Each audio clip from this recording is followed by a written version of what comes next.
I'm Dr. Robin Murphy with the Center for Robot Assisted Search and Rescue, and also with Texas A&M. Today I want to talk about 5 reasons why you should think twice before grabbing your UAS and heading to the Carolinas for Hurricane Florence. The first reason is that it's not ethical to self-deploy, as it takes away resources, things like food, gas, hotels, those sorts of things from the locals, and it places a burden on emergency services who have to be accountable for everyone in their jurisdiction, no matter if we say we're okay. A second reason is that it's not helpful to self-deploy for a couple of reasons. They probably don't need you. Counties typically have contracts already in place for inspection and mapping through civil engineering firms, and so self-deploying to map won't replace those contracts, and it's unlikely to be done to their standards anyway, so you're just duplicating effort. Now, of course, some groups within the county may not realize that there's this contract already in place, and so there's some confusion, but the default is that the counties will have that done. Agencies just can't change the way they do business to integrate your contributions on the fly. And for legal purposes, reasonably, a chain of custody is often required, validation of what you flew, who you are. And then there's that whole idea of organization of the data. An EOC, an Emergency Operations Center, can't just accept a thumb drive of unformatted data from anyone, and they don't really have a lot of time to go figure out what's on that drive. So the GIS or the planning sections are always overworked. So having just more data that they've never seen before from someone they don't know unexpectedly dumped on them means it won't be seen or opened until they finish all their normal emergency jobs, unless somebody specifically asks, which they aren't. They are trained to use the stuff that they're already trained to use, not opportunistically stuff dumped on them. And so this means in practice, nobody's ever going to look at that data if you just drop it off.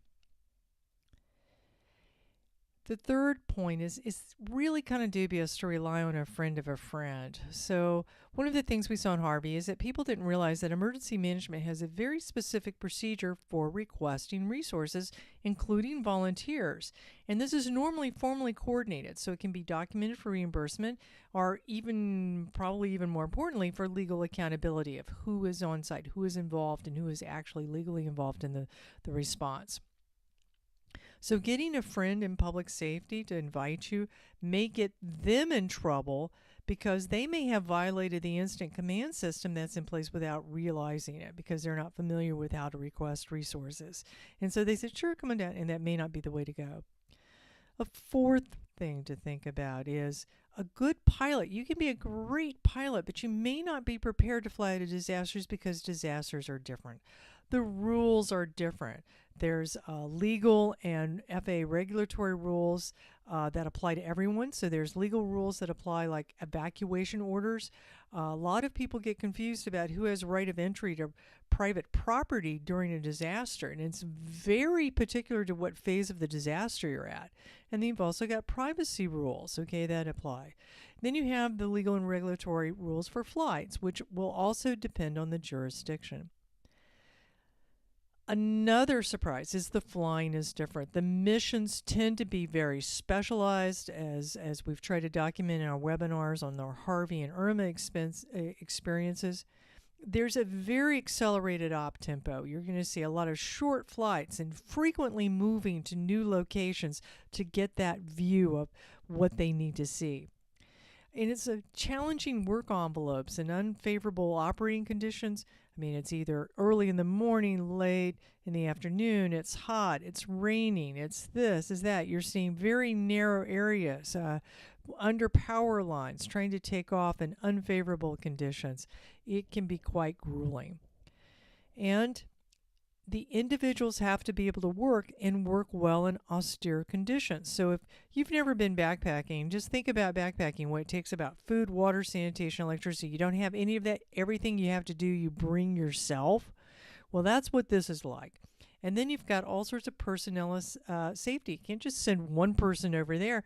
You need to be sure that they're safe. Can you get a hold of them? Do you have sat phones? What are the resources? Do you have anybody who knows how to do wilderness first aid? how this, what's the accountability. So it's very important to know how to do that, and that's something that takes time to learn. And the fifth reason is a good pilot just may not be prepared for this because the response and immediate recovery phase utilize different flight skills and crew management strategies. And so for hurricanes and flooding, the initial life-saving and mitigation response phase favors first-person view with the agency expert, with someone from the agency, the county, whatever, with you as a team member. And interacting, this person you've never interacted with before is now telling you what to do, trying to coordinate, trying to see what they do. That adds stress on top of all of those austere conditions and really tough operating conditions. Now, the later recovery phase, which is usually after the evacuation or the curfews have been lifted, that's where you actually see the mapping comes in. But remember, stitching might not even work if you've got flowing water. There's nothing for it to be stationary to find across separate images. So it just depends. So let me just leave you with this. If you had a handgun carry permit, right, which, being a Texan, we like our handguns, got a handgun permit, that doesn't qualify me to show up and say to the police, hey, you've got an active shooter response. I'll just take this corner over here and cover you guys, right? Well, no, you wouldn't do it. You have no idea who this person is. They could show all the paperwork in the world, but it's the middle of an active shooter response. You don't want anybody distracting you, even asking questions. And so that's a great way to get arrested, which happens from time to time. People actually inadvertently, unintentionally interfering and getting in the way. So if that's true with a handgun carry permit and that, why would a Part 107 qualify you to fly at an initial response or the restoration phase? It just, no, you need to be there in advance, being the equivalent of a deputized person. You need to be integrated in there. So think about this, because really we need to, the unmanned aerial system community, as we need to mature and be helpful and get these in the hands of our first responders and the emergency managers, is really important. It's a great thing to do. Just we may not be able to do it on short notice. So check out our one-page guides. We offer classes and for emergency managers and for flying for disasters and why it's different. We have a lot of webinars on our sites, including the analysis of the flights at Harvey, which will give you an example of the op tempo and the types of flights and why they were flown in a certain way. And we've got the data sets there as well.